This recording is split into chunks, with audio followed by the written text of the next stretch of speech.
Howdy, this is Kevin Sukow, Director of Facilities and Grounds for the Sun Prairie Area School District, presenting on the 2023 to 2033 Facilities and Grounds Capital Maintenance and Improvement Plan. This is coming before the board at the June 26, 2023 school board meeting, and it's a matter reserved for board action.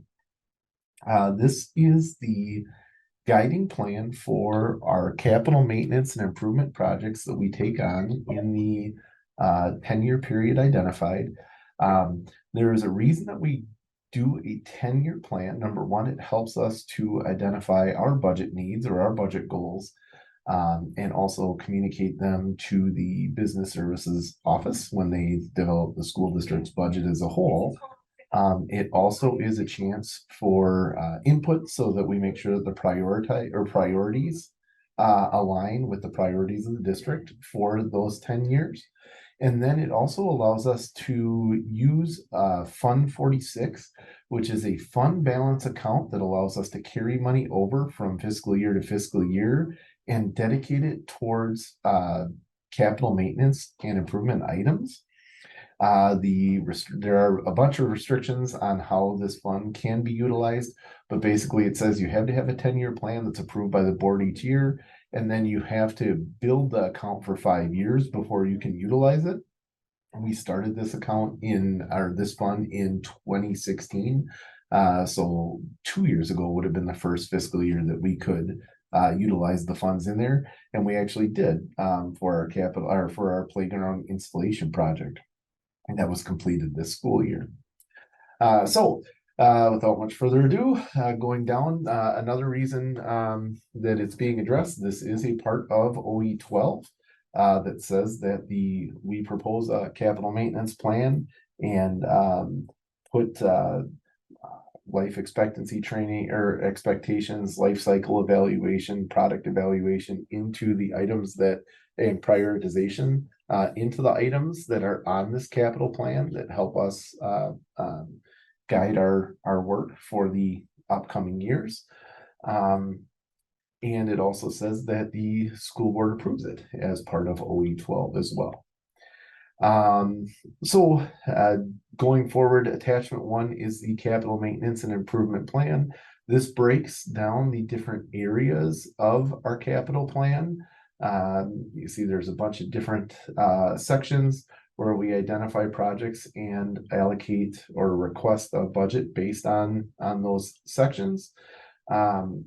Asphalt and hardscapes, this includes all of our parking lots, driveways, sidewalks, things like that can involve anything from a district-wide maintenance on those items such as seal coating or crack filling, all the way to tearing down or milling out a parking lot and repaving it completely. We work with a third-party consultant to identify a lot of our projects and evaluate the condition of our asphalt and concrete hardscapes and help us come up with a plan for these. The next one is athletic infrastructure. Just really quickly want to point out here the Summit Field turf replacement. This is a project that we knew we were going to have to do when the turf was installed back in 2011 or 2010. So we've been budgeting and planning for the replacement of this turf in about 10 to 12 years. That's about the life expectancy of an artificial turf field. So building that into our capital maintenance and improvement plan.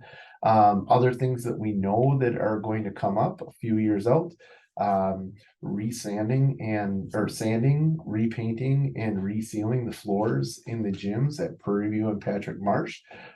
We've had West High School is brand new, so that one was just recently done.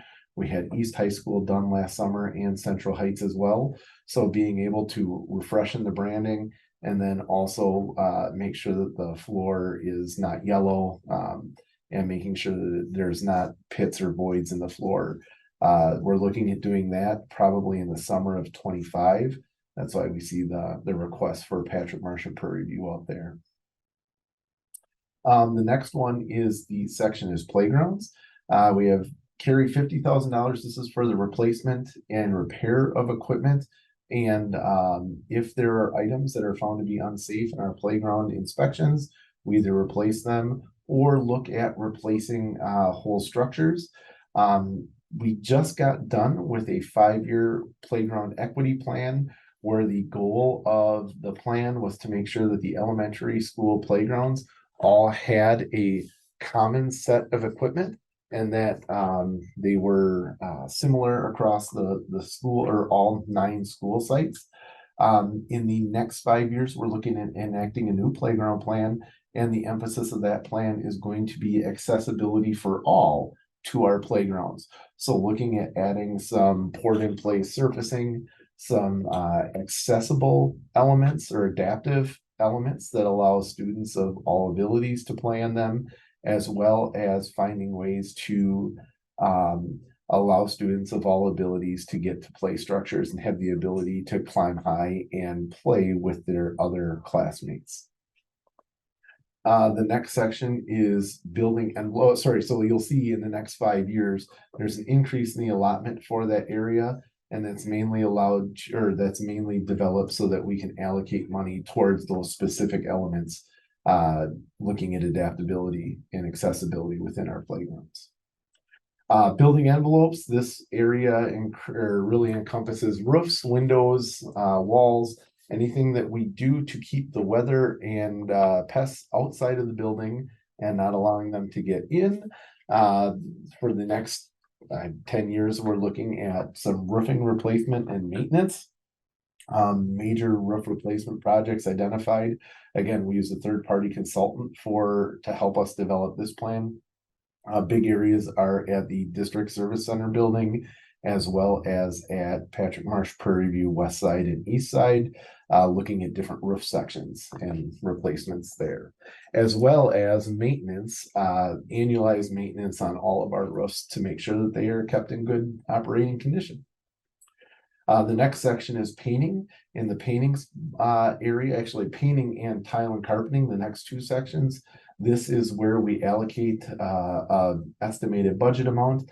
And then as we meet with principals, we do rounding. We identify, rooms of high need, whether it be because of failing carpet or flooring in the rooms or paint that's peeling or doesn't look very well. To carpet replacements for curricular needs or painting because we're doing a project in a room and it just makes sense to paint it at that time.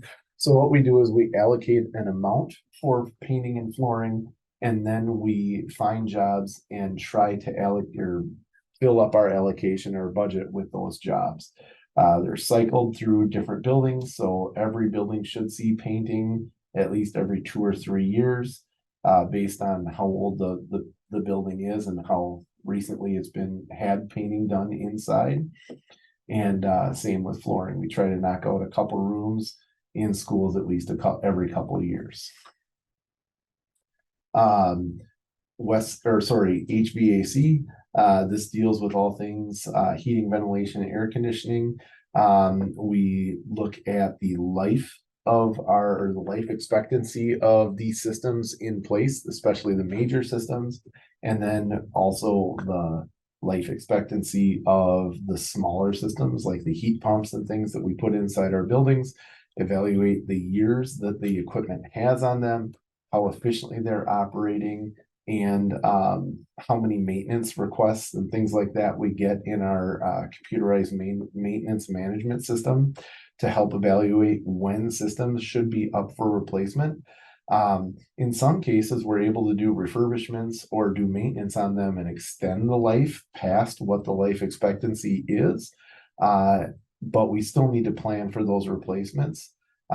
This is especially an area where we try to make sure that we're replacing things before they fail.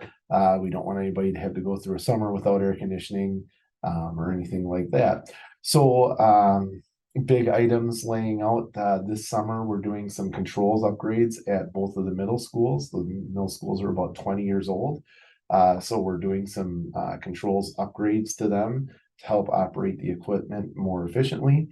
And then looking out, we had an emergency repair or refurbishment of the chiller at Eastside Elementary this year. The next one up would be CH Bird. So forecasting that need out and adjusting the cost based on what we saw and the refurbishment process that we use that we are pretty happy with so far this year. The next section is safety and security. This encompasses things like keying, the public address systems in the schools, security cameras, door access, things like that. So we are looking this year in the 23-24, we're budgeting some money to do some surveillance camera upgrades at East Side and West Side Elementary. And then looking out a few years, we want to make sure that we're keeping on that standard. About every 5 years, we have to replace our servers that store all the video. And then we also have 2 really big public address system replacements at East Side and West Side. This follows the standard that we've been using for all of our new buildings and a lot of the buildings that we've replaced the public address systems in. So we're trying to bring them onto the same standard. For dooring, we're door keying. We are going through and evaluating the keying in each building, both from a security standpoint to make sure that there aren't too many keys out there, and using a strong key management system to prevent keys from being handed out, as well as to bring them all onto a common bidding standard. The next section is capital improvement plan. These are buildings or projects that come from school and district administrators to increase or enhance the curriculum delivery or activities at each school. So this year, we have a couple projects related to gym projectors and audio equipment, adding a sidewalk on a playground to East Side to increase accessibility for some of our students, and then also a land bridge or culvert at Token Springs to help students get out to the playing fields from the hardscape surfaces that surround the school. And then the next section is equipment that we purchased that is custodial equipment that we use to maintain our schools, vehicles that we use to provide transportation for students, as well as transportation for some of our staff. And being able to move tools and equipment and packages and things like that. And then we have equipment that we purchase for our grounds equipment. This includes salters, plows, mowers, things like that. And then finally, the last category we have is maintenance for our pool. In this last year, we replaced the starting blocks. In the upcoming year, we're looking at some and what's called an evacuator. It's a different HVAC system or add-on system to help manage the air at our East High School pool. So when you look at all these different areas, you add them up and you can see what our total estimated outlay is for the next 10 years. If you add it all up, it comes out to about $14.7 million over 10 years. This is our goal. Now we know that things might change and we might need to make adjustments to this plan based on what we are able to fund, but that is at least what we're basing our plan on. And then over $1.6 million out of that 14.7 is dedicated to capital improvements. So not only are we making a strong effort to maintain the facilities that we have, but also knowing that curriculum delivery and what the schools need to look like in the next 10 years is going to change. And we need to make sure that we're budgeting for that so we can accomplish some of those requests as they come up, as opposed to needing to take money away from other things or to go out to referendum every time we want to implement a new idea. So with that, the recommendation would be that the school board accept the 2023 to 33 capital maintenance improvement plan as presented, and we start moving forward with implementation. If you have any questions, I'd be happy to take them. I know that this is a very large and far-reaching project or present proposal, and I'd be happy to answer any questions about any of the individual sections. I will also be at the school board meeting on Monday to talk about this item as well. So thank you very much and have a great day.